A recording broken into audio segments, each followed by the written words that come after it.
नमस्कार। आज हम लोग मुद्राओं में योनि मुद्रा की चर्चा करेंगे।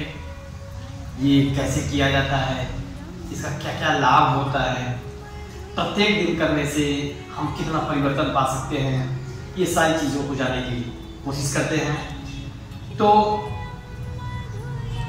जैसे ये सुखासन में बैठ जाएंगे, किसी भी ध्यानात्मक आसन में बैठा जा सकता है। मुद्राओं के बारे में चर्चा कर चुके हैं हम लोग। तो सुखासन में बैठ जाएंगे, एक एड़ी सूर्य नाड़ी से लगाते हैं, दूसरी एड़ी थाई और पिंडली के बीच रख देते हैं। अब उसके बाद ध्यान से सुनते जाएंगे, बनाएंगे मुद्रा हम बाद में।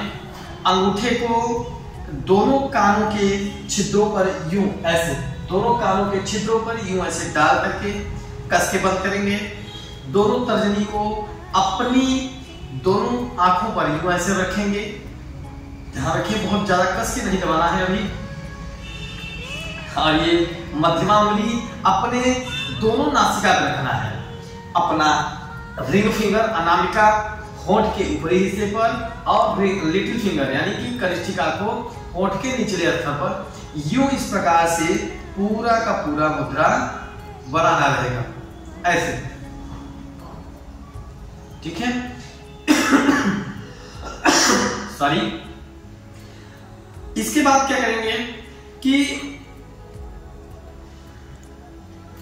होंठ को कौवे की चोंच की भांति बना करके श्वास को अंदर की ओर पूरक करेंगे, यानी कि खींचेंगे। श्वास खींचने के बाद मूल बंध लगाएंगे।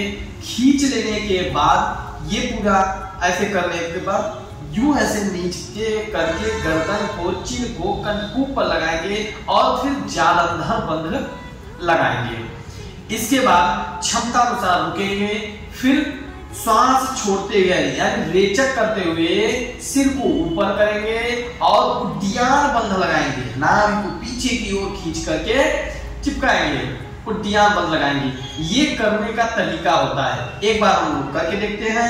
यूं ऐसे उंगलियां लगा लिए, ऐसे ऐसे ऐसे ऐसे।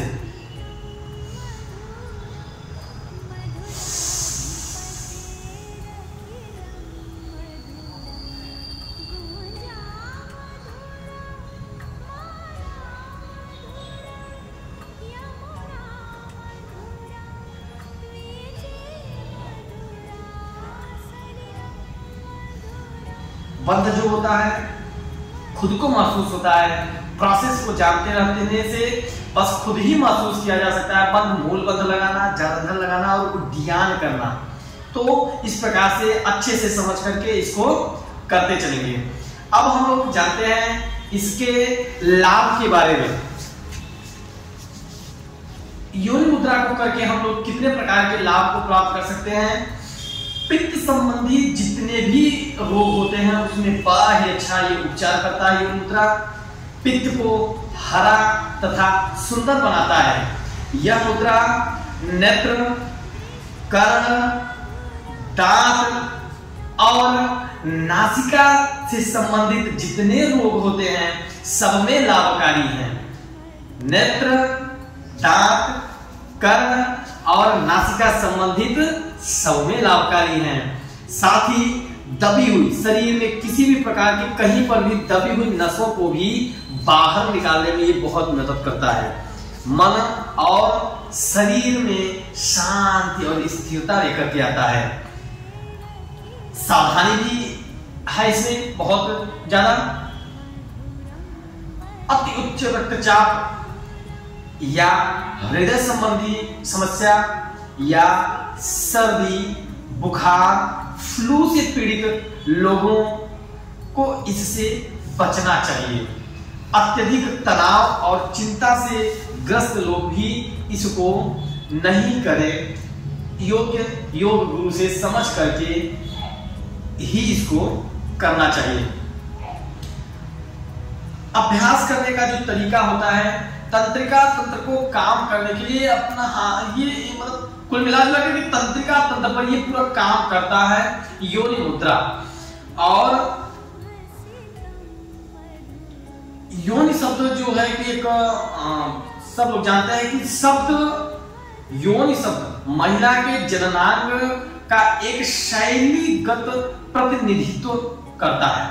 हिंदू धर्म में यह उत्पादक शक्ति का प्रतीक है और देवी शक्ति का प्रतीक है। इसलिए इस भावना से करते हुए हमारे शरीर की सभी प्रकार की ऊर्जाओं को ये ऊर्ध्वाधर ले जाकर के उच्च स्तर के से निम्न स्तर पर ऊर्जा को स्थानांतरित करता है। बिल्कुल सकारात्मक भावनाओं के साथ मन को शांत और शरीर को स्थिर करता है। इसी के साथ नमस्कार।